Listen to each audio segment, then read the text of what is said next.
তোমরা কালকে শিফট করেছো? কোথা থেকে এসছো মা?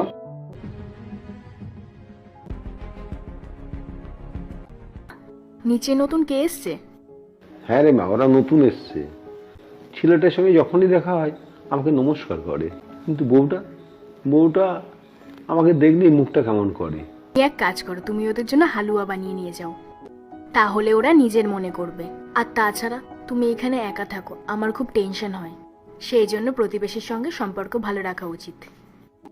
হ্যাঁ, কথাটা তুই ঠিকই বলেছিস। এই দুইটা ছবির ভেতর থেকে যে কোনোটা ছবিকে ভালোভাবে থাকলে ভিডিওটিতে লাইক করে চ্যানেলটিকে সাবস্ক্রাইব করে দাও। আর যদি না করো তাহলে আমি বুঝবো তোমরা ছবি দুটোকে ভালোই বাসো না। আর কমেন্টে লিখে যাও আমিন। নমস্কার কাকু। হ্যাঁ।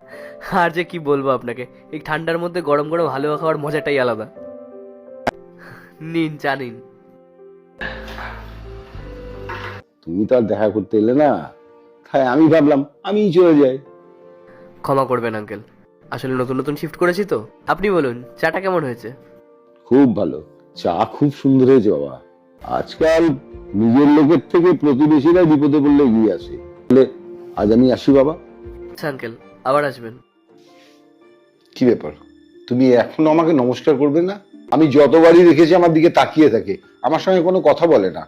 আঙ্কেলও তো আমার সাথেও কথা বলে না, শুনতেও পায় না আর বলতেও পারে না।